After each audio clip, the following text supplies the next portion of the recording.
Hello and welcome to Outside Xbox and some new info on the Xbox One version of FIFA 14. Clearly a good game, right? The problem is it's been out on the Xbox 360 for several weeks now, and because you're old enough not to have to wait until Christmas for this sort of thing, you've probably already picked it up. So the question is, what does the next gen version add, and is it worth the upgrade if you've already had the run of FIFA 14 on the current gen? Well, the first thing you need to know is EA is making it as easy as it can for you to make the transition. Almost all of your data, including seasons, your Virtual Pro, and your Ultimate Team, carry over from the Xbox 360 game into the new version. It'll be like slipping into an old pair of shoes, or football boots. FIFA 14 on Xbox 360 to Xbox One. All the items in there are common, so if you purchase any items on 360, they will be on your Xbox One. So everything transfers from one to the other within the same console family, so from Xbox 360 to Xbox One and PlayStation 3 to PlayStation 4. We also wanted to take it beyond that in terms of seasons. We carry over your division that you were in.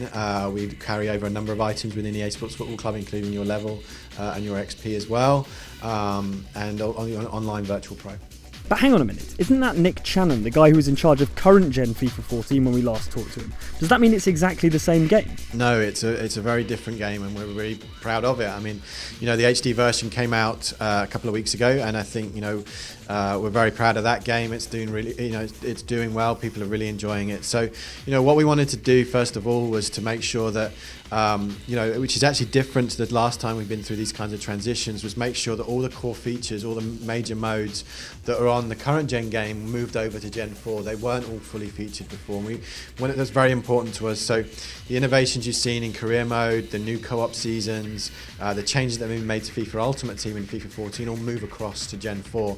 And then on top of that, we wanted to create sort of deep innovation in gameplay and presentation. We've completely rewritten our presentation this year. So, you're getting, some real innovations, and we're very excited to bring it out for launch. Right then, because if we were just going to go on what was announced at Gamescom, we'd have thought the only difference was better quality crowds, or whatever buzzword EA has stapled to it. The new stuff for Gamescom's really been about the living world. That's the one. Just so many to remember. So what's it all about? So we call that, we're using the EA Sports Ignite engine, which is new to the new consoles, and what we call is kind of living world. We wanted to make it feel very real. It felt like you're there.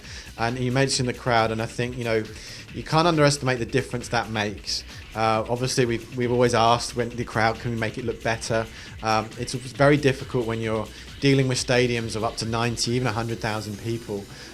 We could just never do that by creating those kind of characters in 3D. Well, now we can, and it makes a huge difference, because now you can get that lovely contrast between home and away fans. You get that reaction, as the goal goes in, you get one set of fans going up to celebrate, the others like disappointment, and that atmosphere. We've completely redone all the replay cameras, which start to play into this as well. So you start to see moments where it's not only looking at the goal, it's not only looking at the goal scorer. You start to see the crowd, and for me, that starts to become those Gen 4 moments of it's the whole thing starting to come together. So we've got new replay cameras. We've completely rewritten presentation. Previously, we were limited by what we call scripted NIS, so non-interactive sequences. If you saw a substitution, you would see the same sequence for every substitution. Whereas now, because we're AI-driven, it's more dynamic, it's more contextual based on the situation. One of the things we wanted to do as well is, now we have the crowd, now we can start to show that emotion, is how do we bring them into the scene when you're playing the game? So we've got a completely brand new default camera angle.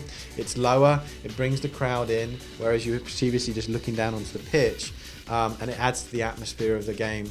We've also got what we call the in-game director feature, where we can now go in and look at different situations. So if a player does a cool move around a defender to beat them, we might go back and look at that situation. We might go and look at that replay, say, oh, this just happened, let's go and have a look, a great tackle.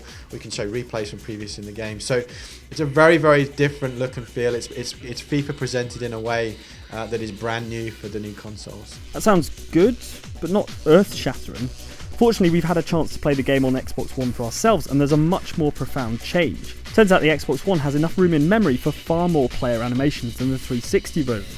For a FIFA player of, let's be honest, below average skill, it meant a better idea of why the ball went pinging off in a certain direction at a certain speed when I did something wrong. You really hit the nail on the head there. We call this sort of the elite technique, of the fact that we're now able to give that variety of animation that we didn't even have. We haven't previously had unique through ball animations. Now we have lofted through balls, chips, outside of the foot, inside of the foot, and those different situations actually, one, make the game feel more fluid. You get that better synergy between kicking the ball.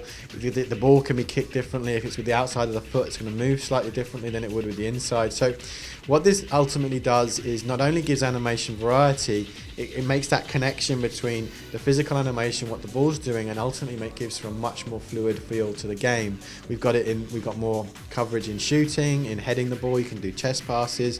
You can now turn more fluidly at different angles, especially in 180 degrees. So it makes a huge difference to the feeling of the game.